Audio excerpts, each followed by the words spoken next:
Hi hello നമസ്കാരം, ഞാൻ മായാവി. ഇന്ന് ഞാൻ നമ്മുടെ സുഹൃത്താൻ്റെ അടുത്ത് വന്നിരിക്കുകയാണ് കുമളിയിൽ.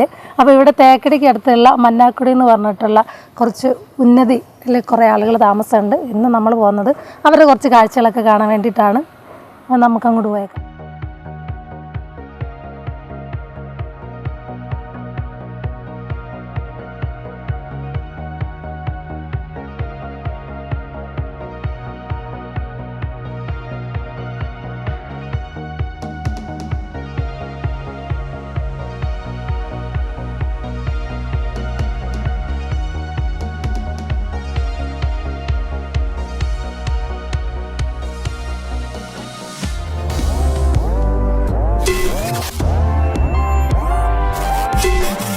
കുമളി ചെന്നിട്ടാട്ടോ മന്നാക്കുടിക്ക് പോയത്. കുമളിയിൽ മുമ്പുള്ള പരിപാടിക്ക് വന്നപ്പോഴാണ് ഈ സുജിത്തേട്ടനുമായിട്ട് നമ്മൾ പരിചയപ്പെടുന്നത്. അങ്ങനെ സുജിത്തേട്ടൻ്റെ ഒരു കെയർ ഓഫിലാണ് കേട്ടോ നമ്മളിപ്പം ഇവിടേക്ക് വരാൻ പറ്റിയത്. അപ്പോൾ നമ്മൾ വന്നിട്ട് ഉള്ളിലേക്ക് പോകുമ്പോഴത്തേക്ക് നമുക്കറിയാൻ പറ്റും, നമ്മളിങ്ങനെ ഒരുമാതിരിപ്പെട്ടിങ്ങനെ കാട്ടിലോട്ട് ഇങ്ങനെ കയറുമ്പോൾ നമുക്ക് ഒരു ഭയങ്കര സന്തോഷവും ഒരു ഭയങ്കര ചൂടിനൊക്കെ ഇങ്ങനെ വെയിലിനൊക്കെ കാഠിന്യം കുറഞ്ഞു പോകുന്ന ഒരു നല്ല രസമാണ്. എന്തൊക്കെ ഇങ്ങനെ വീടുകളുടെ സൗണ്ടും ഒരു സ്മെല്ലൊക്കെ ആയിട്ട്.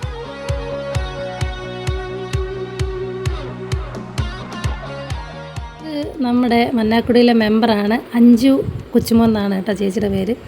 അപ്പോൾ ചേച്ചി വന്നിട്ട് എന്നോട് വിശേഷമൊക്കെ പറയായിരുന്നു. അങ്ങനെ കുറേ നേരം അവിടെ നിന്ന് വർത്താനമൊക്കെ പറഞ്ഞിട്ട് പിന്നെ ചേച്ചിയും കൂടെ കൂട്ടിയിട്ടാണ് നമ്മൾ ഉള്ളിലേക്ക് പോയി. അവിടെ കുറച്ച് ഇങ്ങനെ വനം പോലെ ഉണ്ട്, നമുക്ക് അവിടെ പോയി കാണാമെന്ന് പറഞ്ഞിട്ട് ഞങ്ങളത് കാണിക്കാൻ വേണ്ടിയിട്ട് പോയി. ഇതിൻ്റെ കുറച്ച് ഇപ്പുറത്തൊക്കെ ആയിട്ട് ചന്ദന മരങ്ങളൊക്കെ ഉണ്ട് കേട്ടോ. നമുക്ക് അങ്ങോട്ട് കയറാനുള്ളൊരു അനുമതിയൊന്നും ഇല്ലാത്തതുകൊണ്ട് നമ്മൾ അങ്ങോട്ടൊന്നും കയറിയില്ല. ഓരോ മരങ്ങളെ പറ്റിയിട്ടും അവിടുത്തെ സ്ഥലങ്ങളെ പറ്റിയിട്ടും മനുഷ്യരെ പറ്റിയിട്ടും ഒക്കെ ചേച്ചിയും സുജിത്തേട്ടനും ഒക്കെ പറഞ്ഞു തരുമായിരുന്നു. സുജിത്തേട്ടൻ്റെ വീട് കുമളിയിലാണ്. ഈ പോകുന്ന ഫോറസ്റ്റ് ഉദ്യോഗസ്ഥർ ശരിക്കും നമ്മൾ ടിക്കറ്റ് എടുത്തു കഴിഞ്ഞാൽ നമുക്ക് ഈ കാട്ടിൽ ഇത്ര കിലോമീറ്റർ ചുറ്റി കാണാൻ പറ്റും. അപ്പോൾ ഇവരുടെ കൂടെ ഈ ഫോറസ്റ്റിലെ ആ ചേട്ടന്മാർ കൂടെ കാണും.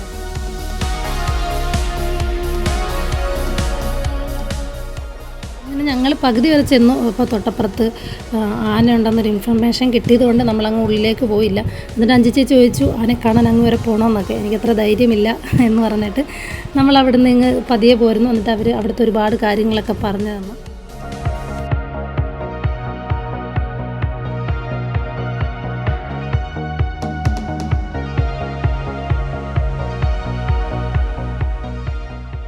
അങ്ങനെ നമ്മൾ അവിടെ നിന്ന് വന്നപ്പോൾ കണ്ടൊരു വീടാട്ടോ ഇത്.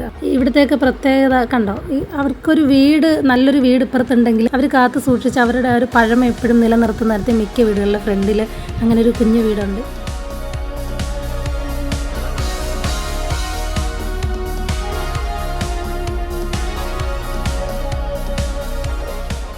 ഇതാണ് അവിടുത്തെ ഏറ്റവും പ്രായം കൂടിയ മുത്തശ്ശി. ഇങ്ങനെ അവിടുത്തെ കുഞ്ഞോവയൊക്കെ എടുത്ത് അവരുമായിട്ടൊക്കെ ഫോട്ടോയൊക്കെ എടുത്ത് നല്ല മനുഷ്യരാണ് കേട്ടോ. എല്ലാവരോടും സംസാരിച്ചു, എല്ലാവരുമായിട്ടും കൂട്ടായി. അവരൊക്കെ പേരുകൾ മറന്നുപോയി.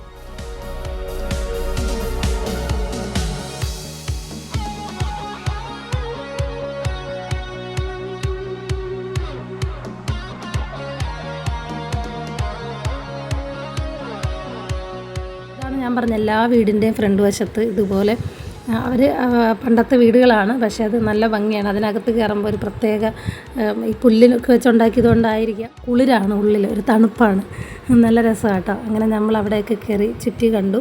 അവർക്ക് സിറ്റിയിൽ കുറേ കൂടി അങ്ങോട്ട് പോകണം. അപ്പോൾ അവിടെ പോകുന്ന പിള്ളേരൊക്കെ അവിടെ പഠിക്കണതാണ്. അപ്പോൾ അവരൊക്കെ വന്നു, നമ്മളോടൊക്കെ വന്ന് മിണ്ടി ഫോട്ടോയൊക്കെ എടുത്തു. ഹലോ നമസ്കാരം. നമ്മളിപ്പോൾ ഉള്ളത് ഇടുക്കി ജില്ലയിൽ കുമളിയിൽ മന്നാക്കുടി എന്ന് പറഞ്ഞൊരു സ്ഥലത്താണ്. ഇവിടുത്തെ 2 വാർഡ് മെമ്പറാട്ടോ ഇത് നമ്മുടെ തേക്കടിയിലെ വാർഡ് മെമ്പറും ഇത് നമ്മുടെ മുല്ലപ്പെരിയാറിലെ വാർഡ് മെമ്പറുമാണ്. ചേച്ചിയുടെ പേര് അഞ്ജു എന്നാണ്, ചേട്ടൻ്റെ പേര് ഷാജി എന്നാണ്. പിന്നെ എന്തൊക്കെയുണ്ട് വിശേഷം, എങ്ങനെയുണ്ട് ഭരണമൊക്കെ ഇവിടെ? ഭരണമൊക്കെ കുഴപ്പമില്ലാതെ പോകുന്നു, സുഖം. പിന്നെ ഞങ്ങൾ മന്നാക്കുടി ഫുള്ളൊരു 450 വീടുകളുണ്ട്. ഫുൾ ഏരിയ 450ഓളം വീടുകളുണ്ട്. അതിലൊരു വാർഡാണ് തേക്കടി വാർഡ്. എത്ര ഇതുണ്ട് ഈ ഒരു ഏരിയയിൽ, ഈ ഒരു സമുദായത്തിൽപ്പെട്ടവർ? ഈ ഒരു സമുദായത്തിൽ മൊത്തം 450ഓളം വീടുകൾ നമുക്ക് ഇതിൻ്റെ അകത്ത് തന്നെ ഉണ്ട്. 2 വാർഡായിട്ട് തിരിച്ചിട്ടുണ്ട്. പിന്നെ ഞങ്ങളുടെ ഒരു ഭാഗത്ത് മുല്ലപ്പെരിയാർ വാർഡാണ്. എൻ്റെ പേര് ഷാജി എന്നാണ്. ഞങ്ങൾക്ക് സംഭരണ വാർഡാണ് മുല്ലപ്പെരിയാർ വാർഡ്. മുല്ലപ്പെരിയാർ എന്ന് കേൾക്കുമ്പോൾ തന്നെ ലോക പ്രശസ്തമായ തേക്കടി സ്ഥിതി ചെയ്യുന്ന സ്ഥലമാണ്. അപ്പം ഞങ്ങളെ സംബന്ധിച്ച് ഞങ്ങളുടെ ഒരു ചരിത്രം മുല്ലപ്പെരിയാർ വനത്തിനുള്ളിലാണ്. അതായത് ബ്രിട്ടീഷ് കാലഘട്ടങ്ങൾ മുതൽ തന്നെ ഞങ്ങളുടെ കാരണന്മാർ അവിടെ താമസിച്ച് കാലം അവിടെ ലക്ഷ്യംപാറ, മ്ലാപ്പാറ, നടത്തോട്ടം, അരുവി, ഇരുകൂട്ടി അങ്ങനെയാണ് വനത്തിൻ്റെ. അപ്പോൾ ഞങ്ങൾ ഒരു കാലഘട്ടത്തിൽ ഗവൺമെൻറ് ഞങ്ങൾ മാറ്റി താമസിച്ചു. അപ്പം അങ്ങനെ ഇവിടെ വന്ന് താമസിക്കുന്നു. ഞങ്ങൾക്കാണ് രാജാവും രാജഭരണവും ഇപ്പോഴും നിലനിൽക്കുന്ന ഒരു സമുദായമാണ് മന്നാൻ സമുദായം. മന്നാൻ രാജാവ് അതെ രാമൻ അതെ വീഡിയോസിലൊക്കെ കണ്ടിട്ട് നേരിട്ട് കണ്ടിട്ടില്ല. നേരിട്ട് ഞങ്ങളുടെ ഒരു കസിനൊക്കെയാണ് ഈ 5 മെമ്പറിന്റെ സഹോദരൻ. അതെ ഞങ്ങൾക്ക് പ്രത്യേക ഒരു ജീവിതശൈലിയുണ്ട്, ഒരു ഭരണ സംവിധാനമുണ്ട്, കാണിക്കാരൻ്റെ ഒരു ഭരണ സംവിധാനമുണ്ട്, ജീവിതശൈലി വേറെയാണ്. അതുപോലെ ഞങ്ങളുടെ ഭാഷ എന്ന് പറയുന്നത് വേറെ ഒരു ഭാഷയാണ്, മന്നാൻ ഭാഷ എന്ന് പറയുന്നത്. അപ്പോൾ ഞങ്ങൾ പരസ്പരം അപ്പോൾ എഴുതാൻ പറ്റത്തില്ല, ഞങ്ങൾ പരസ്പരം സംസാരിക്കാം. ഇപ്പോൾ ഇത് തന്നെ ഇളവ് എന്നിളവ് ഏൻ തമ്മേന് അപ്പൊ நீங்க எல்லாம் எங்க கூட வந்து கண்டப்போ எங்களுக்கு சரியான சந்தோஷம். எங்க எப்பவும் ഇതിനെ കാണാ പക്ഷെ എന്നെ കാണാൻ വരാ ഇന്ത്യ കൂരാക്ക് വന്നു എങ്ങൾക്ക് ശരിയാണ് സന്തോഷം. എല്ലാം മനസ്സിലായി, അവർക്ക് എന്താ സന്തോഷമുണ്ട് മനസ്സിലായി. അത് ഞാൻ ചേട്ടന, ഇത് അനിയത്തിയ. ഇപ്പൊ ടി വി കാണുന്ന നിങ്ങൾ വന്നപ്പോൾ ഞങ്ങൾക്ക് ഭയങ്കര സന്തോഷമായി. ഞങ്ങളുടെ ഇതിൻ്റെ അടുത്ത് വന്നപ്പോൾ കുടിക്കത്ത് വന്നപ്പോൾ ഭയങ്കര സന്തോഷം എന്നാ പറഞ്ഞത്. നിങ്ങൾ ഇപ്പോഴും ഇവിടെയുള്ള ആളുകൾ ഇങ്ങനെ വനത്തിലൊക്കെ പോകാറുണ്ട്? ഞങ്ങൾ വനത്തിനുള്ളിൽ താമസിക്കുന്നുണ്ട്. ഞങ്ങൾക്ക് ഇവിടെ പ്രത്യേകത എന്ന് പറയുമ്പോൾ മീൻപിടുത്തം. ഞങ്ങൾ കാട്ടിൽ മുല്ലപ്പെരിയാർ തടാകത്തിൽ മീൻ പിടിക്കാൻ പോകുന്ന ഈ ഓരോ സമുദായങ്ങൾക്ക് ഓരോ ജോലികൾ പോലെ ഇല്ലേ നമുക്ക്? അങ്ങനെ ഇവിടെയുള്ളവരുടെ മെയിൻ ജോലി എന്തോ? അങ്ങനെ മീൻപിടുത്തം. ഞങ്ങളുടെ മന്നാൻ സമുദായക്കാരുടെ മീൻപിടുത്തമാണ്. മീൻപിടുത്തം, പിന്നെ ഉൾക്കാട്ടിൽ പോയി തേനെടുക്കും, തെള്ളിയെടുക്കും, ഏലം, മഞ്ഞൾ അങ്ങനെയുള്ള വനവിഭവങ്ങളെല്ലാം ശേഖരിക്കും. പിന്നെ നമ്മളിവിടെ കൊണ്ടുവന്നു കഴിഞ്ഞിട്ട് നമുക്കിവിടെ വനംവകുപ്പിൻ്റെ ഒരു സൊസൈറ്റി ഉണ്ട്, EDC എക്കോ ഡെവലപ്മെൻറ്റ് പ്രോജക്റ്റ് എന്ന് പറയും. ആ പ്രോജക്റ്റ് വഴിയാണ് ഞങ്ങൾ മീൻ വിൽപ്പനയെല്ലാം കൊടുക്കുന്നത്. അപ്പം ഞങ്ങൾ ഒരു കാലഘട്ടങ്ങളിലൊക്കെ ഒന്ന് പറയുവാണെങ്കിൽ ഒരു ചൂഷണത്തിൽ ജീവിച്ച ആളുകൾ. അപ്പോൾ ഈ വനംവകുപ്പിൻ്റെ എക്കോ ഡെവലപ്മെൻറ്റ് പദ്ധതികളൊക്കെ വന്ന ശേഷമാണ് ഞങ്ങൾക്ക് ഒരുപാട് മാറ്റങ്ങളൊക്കെ ഉണ്ട്. നേരത്തെയൊക്കെ നിങ്ങൾ വന്നു കഴിഞ്ഞാൽ ഞങ്ങളെല്ലാം പേടിച്ചടക്കത്തില്ല, വരത്തില്ല, അങ്ങനെ ഇതുണ്ട്. പിന്നെ ഇപ്പോഴും ഞങ്ങളുടെ സമുദായത്തിൽ മറ്റു വിഭാഗമുണ്ട്. ഇപ്പം ഊരാളി സമുദായം, മലമണ്ഡാരങ്ങൾ, അങ്ങനെ എല്ലാം ഉണ്ട്. അപ്പോൾ ഇതിനകത്ത് ഇപ്പോഴും ഒരു മാറ്റം വരാൻ നിൽക്കുന്ന മലമണ്ഡാര സമുദായം. അപ്പോൾ ഈ ഡാമിൻ്റെ അങ്ങേ സൈഡ് മുല്ലപ്പെരിയാർ ഡാം, അത് എൻ്റെ വാർഡിലും കൂടെ ഉൾപ്പെട്ടു. ഞാൻ മാസത്തിൽ ഒരു തവണ അവിടെ പോകും. പിന്നെ അതുപോലെ ഞങ്ങൾക്ക് പാരമ്പര്യമായിട്ട് കലകളുണ്ട്, കൂത്തുപാട്ടുകളുണ്ട്, അങ്ങനെയല്ല. അപ്പോൾ ഞങ്ങൾ കൂത്തൊക്കെ അവതരിപ്പിക്കാൻ പോകുന്നുണ്ട്, കൂത്തുപാട്ടുകളൊക്കെ ചെയ്യും. അപ്പം അങ്ങനെ ഒക്കെ വരുന്നു. പിന്നെ ഈ തവണ ഇപ്പം ഞങ്ങൾക്കൊരു അവസരം കിട്ടി, പഞ്ചായത്ത് മെമ്പർമാരായിട്ട്. ഞങ്ങളുടെയൊക്കെ ജീവിതത്തിൽ ഒരു ആദ്യത്തെ അനുഭവം.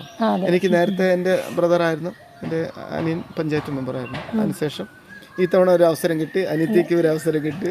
അപ്പോൾ ഞങ്ങളെ സംബന്ധിച്ച് ഇപ്പം ഈ ഞങ്ങളുടെ ഒരു ജീവിതശൈലി പരിശോധിച്ച് നോക്കുമ്പോൾ ഇതെല്ലാം ഒരു ചരിത്രപരമാണ്. പഞ്ചായത്തിൽ പോവുക, അവിടെ ഒരു ഭരണം നടത്തുക. അതുമാത്രമല്ല, ആ പ്രദേശത്തെ ഞാൻ നിൽക്കുന്ന വേറെ ജനറൽ മേഖല ഉൾപ്പെട്ട ഒരു വാർഡാണ്. അപ്പോൾ അവിടുത്തെ ആളുകൾ ഞങ്ങളെപ്പോലുള്ള സമുദായത്തിൽ ഉള്ള ഒരു മെമ്പറായിട്ട് പോകുമ്പോൾ അവിടുത്തെ ആളുകൾ അംഗീകരിക്കുന്നതാണ് ഏറ്റവും വലിയ കാര്യം. പറഞ്ഞ തന്നെ കണ്ണ്. ഇവിടെ ക്ഷേത്രങ്ങളൊക്കെ ഉണ്ട്. ഞങ്ങൾക്ക് ഒരു പ്രത്യേക രീതിയിൽ ഞങ്ങളെപ്പോഴും പ്രകൃതിയെ പൂജിക്കുന്ന ആളുകൾ. അപ്പം ഞങ്ങൾക്ക് അവിടെ പോയാലും ഞങ്ങൾ അവിടെ പോയിട്ട് പ്രത്യേകമായിട്ട് ഒരു ഞങ്ങൾ കോയിമക്കട്ടല എന്ന് പറയും.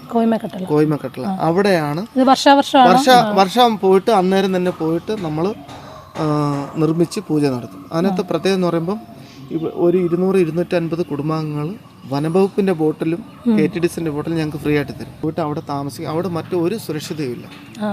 രാത്രി കാലങ്ങളിൽ തീ വെളിച്ചം നിങ്ങൾ പണ്ടൊക്കെ കേട്ട് കാണില്ല, വീട് പോലെ അല്ല. നമുക്ക് അത്യാവശ്യം ഒരു മഴയൊക്കെ ആണെങ്കിൽ ടെന്റ് ഷെഡ് വെച്ചിട്ട് താൽക്കാലികം അങ്ങനെ താമസിക്കും. രാത്രി കാലങ്ങളിൽ വന്യമൃഗങ്ങളൊക്കെ വരും, ആനയൊക്കെ വരും, കടുവയൊക്കെ വരും. പക്ഷെ അതിന് ഞങ്ങളൊരു പ്രത്യേക ഭാഷയാണ് പറയുന്നത്. ഞങ്ങൾ പറയുന്നത് ആനയെ ഒരിക്കലും ഞങ്ങൾ ഡയറക്റ്റ് ആനയെന്ന് പറയത്തില്ല. പാട്ടി ആനയ്ക്ക് പാട്ടി എന്ന് പറയും. കടുവയ്ക്ക് വന്ന് താത്തനെന്ന് പറയും. പുലി താത്തൻ എന്നാണ് പറയുന്നത്. കാരണം ഭഗവാന്റെ ഒരു വാഹനമൊക്കെ ആയതുകൊണ്ട് ഞങ്ങളുടെ കുലദൈവങ്ങളൊക്കെ ഓരോ വിഭാഗത്തിന് ഓരോ കുലദൈവങ്ങൾ. അങ്ങനെ ഞങ്ങൾ പറഞ്ഞ് പ്രാർത്ഥിക്കുമ്പോൾ അവർ വരാതെ ഞങ്ങളുടെ സൗണ്ടൊക്കെ കേൾക്കുമ്പോൾ അവർ മാറിപ്പോകും. അപ്രത്യക്ഷമായിട്ട് വന്നെന്ന് പറഞ്ഞാൽ ഞങ്ങളെ കണ്ടു കഴിഞ്ഞാൽ അന്നേരം അവർ മാറും. ചില ആനകളൊക്കെ വരുമ്പോൾ ഞങ്ങളുടെ ഭാഷയിൽ സംസാരിക്കും. പാട്ടി നിങ്ങൾ അക്കത്തള്ളിപ്പോ എങ്കോട് കുഞ്ചിക്കാടല്ല മുരുക്കിന് നിങ്ങൾ ഏടക്കിനെ വന്ന് നിങ്ങളെ കാണുമ്പോക്കാൻ എങ്ക വന്ന്. അപ്പോൾ അവരോട് പറയും നിങ്ങൾ മാറിപ്പോ, ഞങ്ങളിവിടെ കുഞ്ഞുങ്ങളൊക്കെ ഉള്ള സ്ഥലമാണ്, നിങ്ങൾ മാറിപ്പോകാൻ പറയും. അവർ കുറേ നേരം കേട്ടോണ്ടിരിക്കും. അപ്പം ഞങ്ങളുടെ ഭാഷ മനസ്സിലാകുമ്പോൾ അവർ പിന്നെ മാറിപ്പോകും. അങ്ങനെ ഞങ്ങൾ പ്രാർത്ഥിച്ച് എല്ലാ വർഷവും പോകും. അപ്പം മുല്ലക്കുടി എന്ന് പറയുന്ന സ്ഥലവും താന്നിക്കുടി എന്ന് പറയുന്ന സ്ഥലവും. അപ്പോൾ ബോട്ടിൽ പോയി കഴിഞ്ഞാൽ അവിടുന്ന് മുല്ലക്കുടി താന്നിക്കുടി എന്ന് പറയുന്ന സ്ഥലത്തേക്ക് പോകുമ്പോൾ അവിടുന്ന് ഒരു 10-15 കിലോമീറ്റർ നടന്നു പോകണം. നടന്ന് ഉൾക്കാട്ടിൽ പോയിട്ട് വേണം. അവിടെ ഈ ആറുകളൊക്കെ ഉണ്ട്. ആ ആറിനോട് ചേർന്നുള്ള സ്ഥലത്താണ് ഞങ്ങൾ പൂജയും മറ്റുള്ള കാര്യങ്ങളെല്ലാം ചെയ്തു. ഇവിടുത്തെ കുട്ടികളുടെയൊക്കെ വിദ്യാഭ്യാസമൊക്കെ പിള്ളേരൊക്കെ നല്ലപോലെ പഠിപ്പിക്കുന്നുണ്ട്. ഇങ്ങനെയുള്ള വീടുകളൊക്കെ മാറി ഇതെല്ലാം മാറി. സർക്കാരിൻ്റെ ഗവൺമെൻറ് ഒരു സന്ദർഭമായപ്പോൾ വീടുകളെല്ലാം മാറ്റി പുതിയ വാർക്ക വീടുകളായി, പിന്നെ പുതിയ മോഡൽ പോലെ ആയി. പക്ഷെ ഞങ്ങൾ മോഡലുകൾ അല്ലെങ്കിൽ കുട്ടികൾക്ക് ഉയർന്ന വിദ്യാഭ്യാസമൊക്കെ 97-98 ശേഷം. അതിനു മുമ്പ് ഒരു വിരളയിൽ എണ്ണാവുന്ന ആളുകളൊക്കെ ഉള്ളൂ 10ാം ക്ലാസ് ജയിച്ചിട്ടുള്ള അന്ന് ഒരു 2-3 പോയി പഠിക്കാൻ തുടങ്ങി. ഇപ്പോൾ നമുക്ക് ഡോക്ടറൊക്കെ ഉണ്ട്, പഞ്ചായത്തിൻ്റെ ഒരു സെക്രട്ടറി ഉണ്ട്, പിന്നെ എക്സൈസിൽ ഉണ്ട്. അപ്പം അങ്ങനെ ഈ ഒരു കാലഘട്ടത്തിൽ ഒരുപാട് കുട്ടികൾ ഡിഗ്രി ചെയ്യുന്നുണ്ട്, വെളിയിലൊക്കെ പോയിട്ട് ഡിഗ്രി ചെയ്യുന്നുണ്ട്. അന്നൊക്കെ 98-96 മുമ്പ് എങ്ങനെയാലും ഒരു 10ാം ക്ലാസ്സോ കഷ്ടിച്ച് എത്തുന്ന ആളുകളെ ഉള്ളൂ. അല്ലെങ്കിൽ ഒരു 7ാം ക്ലാസ് നിർത്തും, 8ാം ക്ലാസ് പോയി അങ്ങനെ നിർത്തുന്നവരുണ്ട്. അങ്ങനെ അന്നത്തെ ഒരു ജീവിത കാലഘട്ടമൊക്കെ എന്ന് പറയുമ്പോൾ ഒരുപാട് കഷ്ടപ്പാട്, ഭക്ഷണമില്ല. ആളുകൾ ഞങ്ങളെല്ലാം ലേക്ക് ഇപ്പോൾ താമസിക്കും. അങ്ങനെ താമസിക്കുന്ന ഒരു സന്ദർഭം. അവിടെ തന്നെ എല്ലാവരും കുട്ടികളൊക്കെ വളരെ എല്ലാവരും അങ്ങനെ താമസിക്കും. എനിക്ക് അന്നൊന്നും നിങ്ങൾക്ക് ഇങ്ങനെ പറയാനേ, നിങ്ങൾക്ക് ഇപ്പോൾ പറയാനൊരു നേതാവോ അല്ലെങ്കിൽ ഇങ്ങനെ പറയാനുള്ള ആളുകളില്ല. പക്ഷെ ഇപ്പം ഇനി വരുന്ന കുട്ടികളാണെങ്കിലും രക്ഷകർത്താക്കളോ അല്ലെങ്കിൽ ചേച്ചിമാരും ചേട്ടന്മാരും ഇവിടെയൊക്കെയുള്ള ആളുകൾക്ക് നിങ്ങളോട് വന്ന് പറഞ്ഞ് അത് പരിഹരിക്കാനുള്ള ആളുകൾ നിങ്ങളുടെ ഇടയിൽ തന്നെ ഉള്ളത് അത് വലിയ കാര്യമാണ്. നമ്മളിപ്പോൾ നേരത്തെ നിങ്ങൾക്കൊരു ചൂഷണമൊക്കെ വന്നാൽ നിങ്ങൾക്ക് അത് എങ്ങനെയാണ് ഓവർകം ചെയ്യേണ്ടത്, ആരോട് പറയേണ്ടതെന്നൊന്നും അറിയത്തില്ല. ഇപ്പം നിങ്ങൾ തന്നെ പറയും, അല്ലെങ്കിൽ ഒരു പോലീസ് സ്റ്റേഷനിൽ അല്ലെങ്കിൽ ഒരു ദിവസം കാണുമ്പോൾ ഒരിക്കലും പോകത്തില്ല. ഇപ്പം അങ്ങനെ വിദ്യാഭ്യാസ സംവിധാനം പിന്നെ കുറേ എല്ലാം മാറി വന്നപ്പോഴത്തേക്കും ഓരോ ഓഫീസുകളിൽ പോകാനും വരാനും അങ്ങനെ ഒരു ആത്മധൈര്യമൊക്കെ നമുക്ക് വന്ന് സംസാരിക്കാനും അതുപോലെ ഒരു പൊതുവേദിയിൽ ഒരു പ്രസംഗിക്കാൻ അല്ലെങ്കിൽ യോഗത്തിൽ സംസാരിക്കാൻ വിളിച്ചാലും പോകത്തില്ല. എപ്പോഴും അതുപോലെ പോയി കഴിഞ്ഞാൽ പുറകിലേ ഇരിക്കത്തുള്ളൂ. അപ്പോൾ അതെല്ലാം ഞങ്ങൾക്ക് എല്ലാം മാറി. ഇപ്പൊ പുറകിരുന്നെല്ലാം കണ്ടു പഠിച്ച് മുന്നിലായില്ലേ. അതിനൊക്കെ ഭയങ്കരമായിട്ട് മാറ്റം വന്നു. ഇപ്പം പീരിമേട് അഴുതാ ബ്ലോക്കിൽ അവിടുത്തെ വീഡിയോ നമ്മുടെ ആളാണ്, വെള്ളയൻ എന്ന് പറഞ്ഞിട്ട് ഒരാള് സാറ് നമ്മുടെ ചേച്ചിയാണല്ലോ ഇവിടുത്തെ വാർഡ് മെമ്പർ. അപ്പം ചേച്ചി, ഈ സ്ത്രീകൾക്ക് നമ്മളിവിടെ എന്തെങ്കിലും കൗൺസിലിംഗ് ക്ലാസ്സുകളോ അല്ല കുട്ടികൾക്ക് വേണ്ടിയിട്ട് ഇപ്പം നമ്മൾ മീഡിയാസിലൊക്കെ നമ്മളെപ്പോഴും ഈ ടി വിയിലും പത്രത്തിലൊക്കെ കണ്ട ഈ പിള്ളേർക്ക് ഇത് പിന്നെ കുറേ ലഹരിയും കുറേ പ്രണയത്തിലെ പ്രശ്നങ്ങളും പിന്നെ ഇപ്പോഴത്തെ ഇപ്പോഴത്തെ ഒരു ജെൻസി പിള്ളേരുടെ പ്രശ്നങ്ങളൊക്കെ അതിന് വേണ്ടിയിട്ട് ഇങ്ങനെ നിങ്ങൾ കൗൺസിലിംഗ് എല്ലാം വെക്കുന്നുണ്ടോ? നമുക്ക് നമ്മുടെ അംഗൻവാടി മുഖേന നമുക്ക് ICDS നമുക്ക് കൗൺസിലിംഗ് ക്ലാസ്സുകൾ കുട്ടികൾക്ക് കൗമാരപ്രായക്കാർക്കുള്ള ക്ലാസ്സുകൾ കിട്ടുന്നുണ്ട്, പഞ്ചായത്തിൽ കിട്ടുന്നുണ്ട്, പിന്നെ കുടുംബശ്രീ മുഖേന അങ്ങനെ പല മേഖല ഡിപ്പാർട്ട്മെൻറ്റുകളിൽ നിന്നും നമുക്ക് ഫോറസ്റ്റ് ഡിപ്പാർട്ട്മെൻറ്റിൽ അങ്ങനെ പല മേഖലകളിലും നമുക്ക് ലഹരിയെക്കുറിച്ചും ഇങ്ങനെ കൗമാരപ്രായത്തിലുള്ള കുട്ടികൾക്ക് വേണ്ടിയുള്ള എല്ലാ സംവിധാനങ്ങളും ക്ലാസ്സുകളൊക്കെ നമുക്ക് ഇവിടെ തന്നെ നമുക്ക് ST മേഖല ആയതുകൊണ്ട് നമുക്ക് നമ്മുടെ കമ്മ്യൂണിറ്റി ഹാളിൽ തന്നെ നമുക്കൊരു 10 കുട്ടികളെ കിട്ടിയാൽ മതി, അവർക്ക് വന്ന് ക്ലാസ് എടുത്തു കൊടുക്കും. പല മേഖലകളിൽ സ്ത്രീകൾ മുന്നിൽ വരാനുള്ള എല്ലാ സംവിധാനവും നമുക്ക് ചെയ്യുന്നുണ്ട് പഞ്ചായത്തുകളിലും. സ്ത്രീകൾക്ക് മുന്നിലേക്ക് വരാൻ കുറച്ചെല്ലാം ഭയങ്കര ബുദ്ധിമുട്ടായിരുന്നു.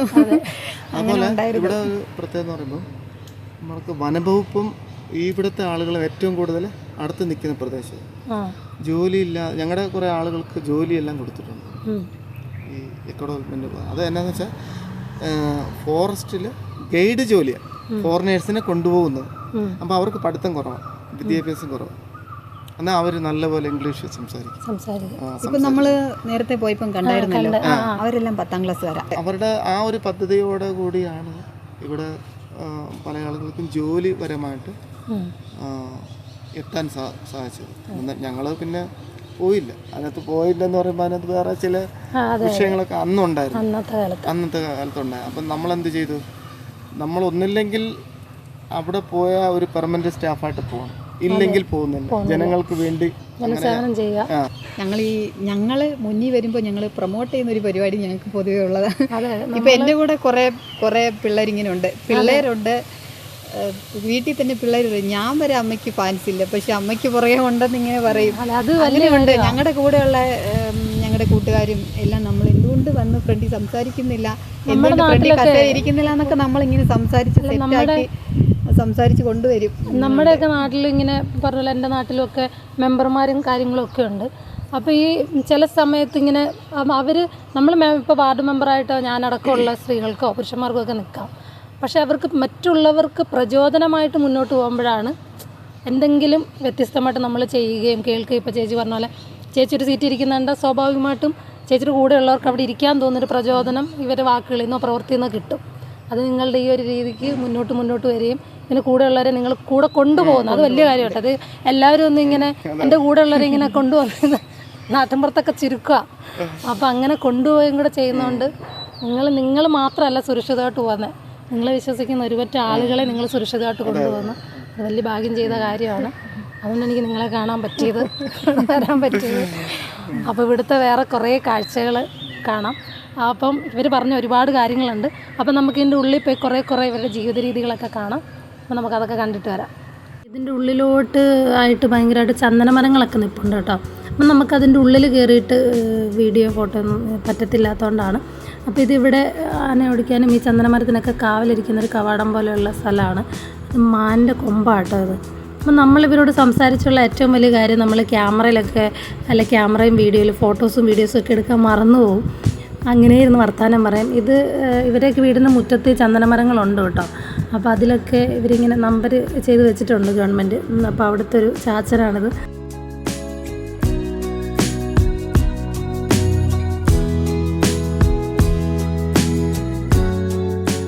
ബിജു എന്ന് പറഞ്ഞ ചേട്ടനാണ് കേട്ടോ. അത് നമ്മുടെ ഷാജി ചേട്ടൻ്റെ സഹോദരനാണ്. തേക്കടിയിലൊരു ദേവീക്ഷേത്രമുണ്ട്.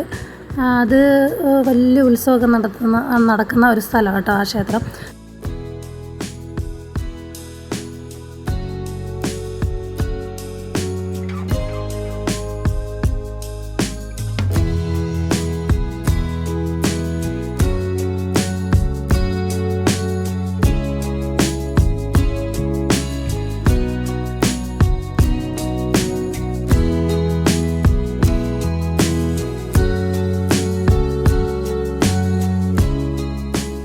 എന്തോ വന്നാലും ഞങ്ങൾക്ക് കാട്ടിൽ താമസിക്കാൻ ഭയങ്കര ഇഷ്ടമാണ്, ഞങ്ങൾ ഭയങ്കര സംതൃപ്തരാണെന്ന് പറയും.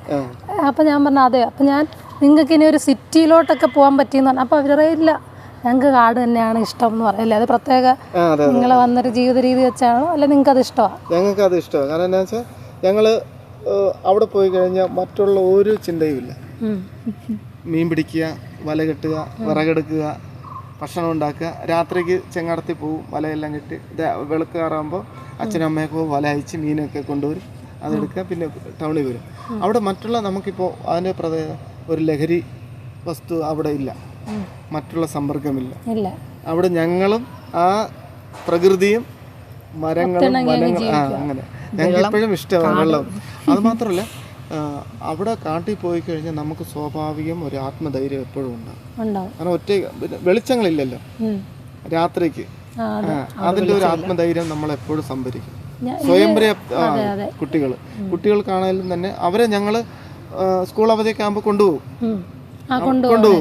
അവിടെ താമസിക്കും. 2 മാസം അവധിക്ക് അവിടെ താമസിക്കും. അവർ കുളിക്കുക, അവർക്ക് താല്പര്യമുള്ളപ്പോൾ കുളിക്കുക, ചെങ്ങാടത്ത് കയറുക, ചെങ്ങാടത്ത് തുഴയുക, അങ്ങനെ അവരെ പഠിപ്പിക്കും, നീന്തൽ പഠിപ്പിക്കും. ഇതെല്ലാം കാണും. അതായത് സ്വയം പര്യാപ്തമാകുക.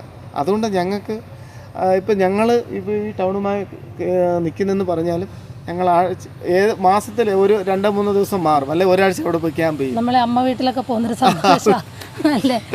അത് ഞങ്ങൾക്ക് വലിയ സന്തോഷം. എല്ലാവരും കൂടിയിരുന്ന് പക്ഷേ ഒരു ഉൾവനം കണ്ട് അത് നമ്മൾ ഇതാ നമ്മളിപ്പോൾ ഉണ്ടല്ലോ ഉൾവനത്തോട്ട് പോയി കഴിയുമ്പോൾ എനിക്കൊരു ടെൻഷനാണ്. ഞാൻ ഇങ്ങനെയൊക്കെ ചില സമയത്ത് ആന ഇറങ്ങും, അവിടെ ആരെങ്കിലും ഉണ്ട്, ഇത് കാടാണെന്നുള്ള ഈ രണ്ടും നമുക്കൊരു ഭീതി വരും. അങ്ങനെയുള്ള ഈ നെല്ലിയാമ്പതിയൊക്കെ പോയപ്പോൾ നമുക്കൊരു ചെറിയ പേടിയായിരുന്നു. പക്ഷെ അവിടെ ഉള്ളവർക്ക് അത് ഭയങ്കര സന്തോഷം. ആളുകളൊന്നും ഇല്ലാത്ത മനുഷ്യനെ നമ്മൾ പേടിക്കേണ്ട ആവശ്യമില്ല. ആ പ്രകൃതിക്ക് അവരെ പ്രാർത്ഥിച്ച് അവരോട് ഇണങ്ങി ജീവിച്ചു പോകാൻ നമ്മൾ ആദ്യം തന്നെ നമ്മൾ പ്രാർത്ഥിക്കും.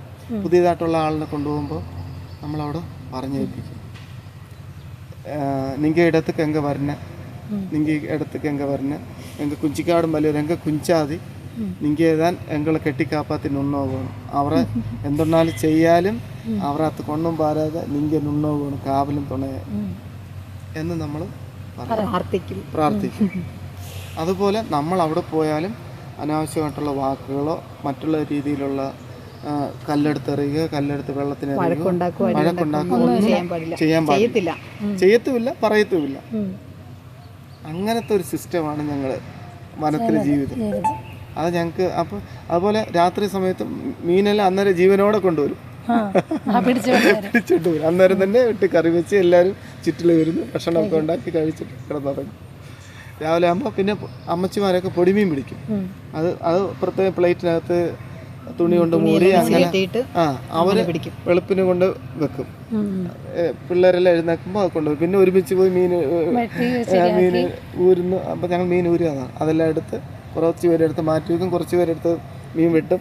അങ്ങനെ ഒരു സന്തോഷം. നമുക്ക് നമ്മുടെ മൈൻഡ് എല്ലാം നല്ല ഫ്രഷ് ആയിരിക്കും. എനിക്ക് വലയുണ്ട്, സ്വന്തമായിട്ട് ചെങ്ങാടമുണ്ട്, മെമ്പർഷിപ്പ് ഉണ്ട്. ഫിഷർമാൻ ഇഡിസിൽ അംഗവാ. എല്ലാം കൂടി നോക്കുക. മീൻ കൊണ്ടുവന്നിട്ട് ഫിഷർമാൻ ഇഡിസിൽ വിൽക്കും. അംഗത്വം ഉണ്ട്. അപ്പൊ അംഗത്വം നിലനിർത്താനായിട്ട് വാർഡ് മെമ്പർ ആണെങ്കിലും മീൻ പിടിക്കാൻ പോകണം. അല്ലെങ്കിൽ അവിടെ നിന്ന് ഇറക്കി വിടും. 5 വർഷം കഴിയുമ്പോൾ ഇറക്കി വിടും. മെമ്പർഷിപ്പ് ഇങ്ങനെ പുതുക്കിക്കൊണ്ടേയിരിക്കും. അതുകൊണ്ട് ചേച്ചിക്ക് ഇതിനു മുമ്പ് വേറെ വല്ല ജോലി അങ്ങനെ എന്തെങ്കിലും ഉണ്ടായിരുന്നോ? ഞാൻ CDC മെമ്പറായിരുന്നു. തൊഴിലുറപ്പിന് പോകും, തൊഴിലുറപ്പിന് പോകും, വാട്ടർ ബിൽ അടിക്കുമായിരുന്നു. പിന്നെ കുറേ പരിപാടികളൊക്കെ ഉണ്ട്. എല്ലാ സർവേയും പിടിക്കും. ഞാൻ വാട്ടർ ബിൽ അടിക്കാൻ പോകും.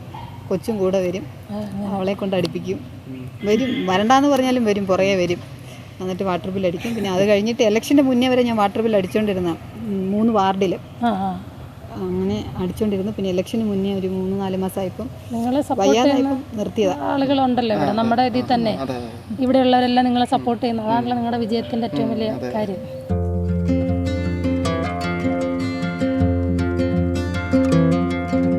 പിന്നെ നമ്മൾ അവിടുന്ന് പോയത് അഞ്ചു ചേച്ചിയുടെ വീട്ടിലേക്കാണ് കേട്ടോ പോയത്. അവിടെ അഞ്ചു ചേച്ചിയുടെ വീട്ടിൻ്റെ അടുത്തോട്ട് പോകുന്ന വഴിയാണ്. അഞ്ചു ചേച്ചിയുടെ വീടിനടുത്തുള്ള ചേച്ചിമാരും ഒക്കെയാണ്, അവിടെയൊക്കെ ഉള്ളവരാണ്. നല്ല സ്നേഹമുള്ള ആളുകളാണ് കേട്ടോ അവിടെ. അവരുടെ സ്പെഷ്യലായിട്ട് നമുക്കൊരു ഫുഡ് ഉണ്ടാക്കി തരാമെന്ന് പറഞ്ഞായിരുന്നു. അത് പുല്ല് കിണ്ടുക എന്ന് പറയും. ആഗിയൊക്കെ വെച്ചിട്ടാണ്, ഇപ്പം എല്ലാ പൊടികളും വെച്ചുണ്ടാക്കാൻ പറ്റും. എന്നിട്ട് ഇങ്ങനെ വെള്ളം തിളപ്പിച്ചിട്ട് ആട്ടപ്പൊടി അതിങ്ങനെ ഇടുകയാണ്. ആട്ടപ്പൊടി, അരിപ്പൊടി, റവ അങ്ങനെ അവരിടാറുണ്ട്. ഇത് പാട്ടപ്പൊടിയാന്ന് തോന്നുന്നു. അതിങ്ങനെ വൺ സൈഡിലേക്ക് ഇങ്ങനെ ഇളക്കി അതിങ്ങനെ വേവിച്ച് ഇങ്ങനെ എടുക്കുന്ന ഒരു സംഭവമാണ്. ഇത് അഞ്ചു ചേച്ചിയുടെ അമ്മയാട്ടോ. ഇടയ്ക്കൊക്കെ ഉണ്ടാക്കാറുണ്ട് എന്നൊക്കെ പറഞ്ഞിട്ട് മുറ്റത്ത് വെച്ച് അതിങ്ങനെ ഉണ്ടാക്കി അതിനെ പറ്റിയിട്ട് അമ്മ ഇങ്ങനെ പറയുകയായിരുന്നു. ഇങ്ങനെ ഇളക്കി ഇതിൻ്റെ ഇടയ്ക്ക് ചൂടുവെള്ളമൊക്കെ ഒഴിച്ചു കൊടുത്ത് അവർക്ക് അതിൻ്റെ ഒരു പാകം അറിയാം.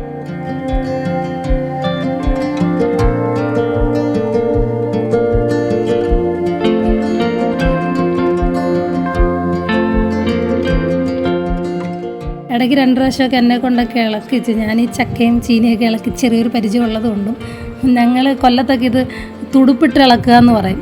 പക്ഷെ അവരത് നല്ലപോലെ ഇങ്ങനെ ഇളക്കി എടുക്കും. നമ്മളിങ്ങനെ ചവിട്ടി പിടിച്ചിട്ട് ഇളക്കും. എന്നിട്ട് അതിനുശേഷം ഇവർ മീൻകറി വെച്ചിട്ട് അതിലിങ്ങനെ ഈ മാവ് ഇങ്ങനെ കുറുക്കി ഒഴിക്കും കറിയിൽ. അങ്ങനെ അതിനൊരു കറി ഉണ്ടാക്കും. അങ്ങനെ ഒരു കറി ഉണ്ടാക്കി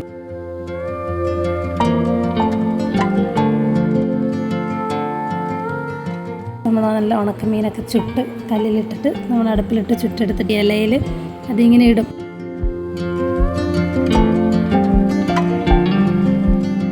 അതിൻ്റെ ഉള്ളിൽ ഇങ്ങനെ കുഴുത്തി കറി ഒഴിച്ചിട്ട് അത് കഴിച്ചു നോക്കാം. അതിൻ്റെ പ്രത്യേകത ഇത് ചവയ്ക്കരുതെന്നായിരുന്നു. എനിക്ക് ആദ്യം അറിയില്ലായിരുന്നു കേട്ടോ. ഞാനിത് നമ്മൾ വീട്ടിൽ കഴിക്കുന്ന ചവച്ച് കഴിച്ചു. എന്നിട്ട് കുറച്ച് കഴിഞ്ഞാണ് അമ്മ പറഞ്ഞത്, മോളെ ഇത് ചവച്ച് കഴിക്കുന്ന സാധനമല്ല, ഇത് നമ്മൾ വായിലിങ്ങനെ വെച്ചിട്ട് വിഴുങ്ങി ഇറക്കണം എന്ന് പറഞ്ഞു. നല്ല രസമുണ്ടായിരുന്നു.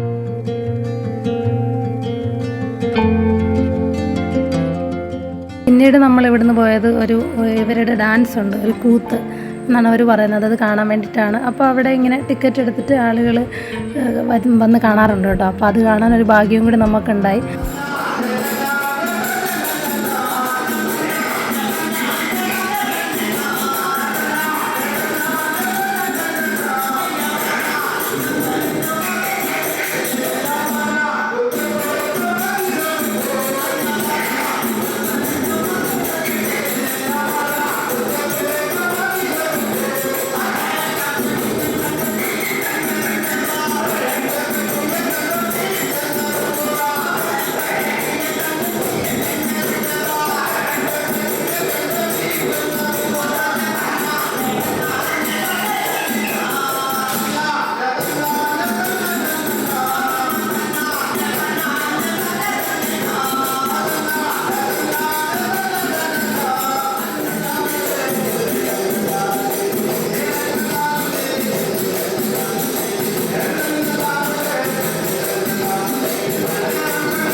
പരിപാടിയൊക്കെ കഴിഞ്ഞ് ഞാൻ അവരെല്ലാവരെയും പരിചയപ്പെട്ടു. അവിടെ ഇരിക്കുന്ന എല്ലാ സാധനങ്ങളും ഒക്കെ കണ്ടു. അവർ ഓരോ ഈ ഒരു കൂത്ത് കളിക്കുമ്പോൾ അവർക്ക് അതിനൊക്കെ ഓരോ കഥകളുണ്ട് എന്നൊക്കെ അവർ പറയായിരുന്നു. അപ്പം അവരത്രയും നല്ലപോലെ സ്നേഹത്തെ എന്നെ സ്വീകരിക്കുകയും എന്നോട് സംസാരിക്കുകയും തിരക്കുണ്ടെങ്കിലും എനിക്ക് വേണ്ടിയിട്ട് സമയം ചെലവഴിക്കുകയും ഒക്കെ ചെയ്തു. അപ്പം അവർ എല്ലാവരോടും അവിടെ എന്നോട് സംസാരിച്ച എല്ലാവരോടും എന്നെ അങ്ങോട്ട് കൊണ്ടുപോയ സുജിത്തേട്ടനും പിന്നെ നമ്മുടെ അഞ്ചു ചേച്ചിക്കും ബിജു ചേട്ടനും ഷായി ചേട്ടനും അവിടെയുള്ള നിൽക്കുന്ന എല്ലാവർക്കും ഒരുപാട് സന്തോഷം. അപ്പം ഞാൻ ഇനിയും ഇങ്ങനെയുള്ള വീഡിയോകളായിട്ട് വരുന്നതായിരിക്കും. ഇനിയും ഇങ്ങനെയുള്ള ഉൾപ്രദേശങ്ങളിലേക്ക് ഞാൻ പോകുന്നതായിരിക്കും.